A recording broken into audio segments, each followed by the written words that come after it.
দুই পক্ষের মারামারি। ঘটনা হচ্ছে যে আমরা ওই রাস্তা দিয়ে যাচ্ছি, দেখি যে মারামারি হচ্ছে।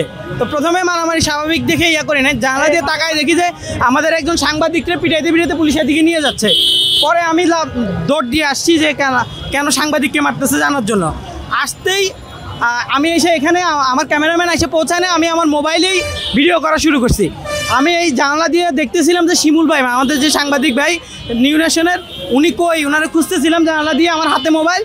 পুলিশ একটা বলতেছে এই শালার পুতে ভিডিও করে, ভিতর থেকে বলতেছে ওই শালার পুতে ভিডিও করে, এটা ধর। এই বলতে কয়েকজন পুলিশ এসে আমার ধরছে, ধরে ছেঁচাইয়া আমার ভিতরে নিয়ে গেছে, রুমের ভিতরে নিয়ে গেছে, নিয়ে ওর মোবাইল চেক কর। আমি বলতেছি আমি সাংবাদিক, আমার হাতে কিন্তু মাইক্রোফোন ছিল।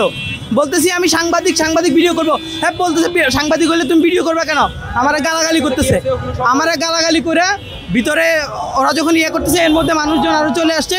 তারপরে যে পুলিশটা আমার সাথে এতক্ষণ ধরে এগুলো করতেছিল সে এরপর চলে গেছে। ওনারা যখন মারামারি করতে এসে তখন পুলিশ আইনশৃঙ্খলা বাহিনী এক সংবাদকর্মীকে মারতে এসে, তখন আমি লাইভে ছিলাম।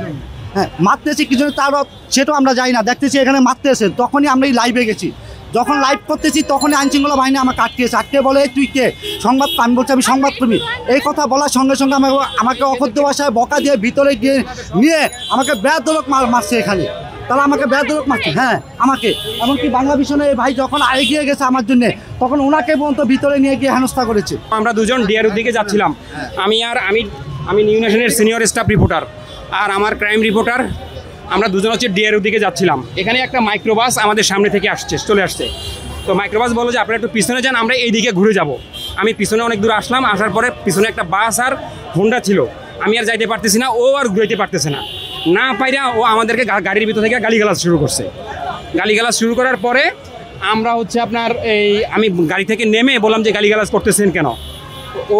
ওর গ্লাস নামায়া ও হচ্ছে আপনার শিমুলকে, আমাদের ক্রাইম রিপোর্টারকে হচ্ছে ছুরি দিয়ে গাই দিছে, ওর হাতে ছুরি দিয়ে গাই দিছে ওই মাইক্রোবাসের ড্রাইভার। হ্যাঁ, না আমাদের ক্রাইম রিপোর্টারকে, সাংবাদিককে গাই দেওয়ার পরে হচ্ছে আমরা ওর গাড়িতে হচ্ছে মানে গাড়ির গ্লাসে এমনি আঘাত করছি, আপনার হচ্ছে ওর হচ্ছে লুকিং গ্লাসে হচ্ছে আমরা আঘাত করছি। আঘাত করার পরে এবার হচ্ছে ও ওখান থেকে বের হয়ে আইসা আমাদের দুইজনকে, ওরা কয়েকজন ছিল, প্রচণ্ড রকম মারতেছিল। পরে আরও আশপাশ থেকে আরও অনেক মানুষ জমে গেছে। আমরা বলছি আমরা সাংবাদিক, তারপরেও এটা শোনার পরে আরও বেশি পরিমাণ মারা শুরু করছে, ওরা মারতেছে। এরপরে এখান থেকে কেউ একজন যেন পুলিশকে ডেকে নিয়ে গেছে। পুলিশ গিয়ে ওদেরকে কিছু না বলে আমাদের দুইজনকে ধরে বেধড়ক মারছে। দুই পক্ষের মারামারি। আমার মাথায় আসতেছিল এই অ্যাকশনটা কেন নিল, এটার জন্য আসলে আমাদের যেটা হতো তাদেরকে ডেকে এনে বক্সে বসায় অথবা দুই পক্ষকে আমি থানায় পাঠিয়ে দিতে পারতাম, ওখানে তারা তাদের সাথে সমাধান করে নিত। নতুন যে ফোর্স আসছে তাদের সাথে ব্রিফ করবেন এইখানে কার্যক্রম কিরকম, মানে আমরা তো এখানে আসি শান্তি ছিল, ইভেন যারা আন্দোলন করতে আসে তাদেরকেও আমরা বুঝাই শোনাই যতটুকু পারি যে যাতে এখানে কোনো গ্যাঞ্জাম না লাগে।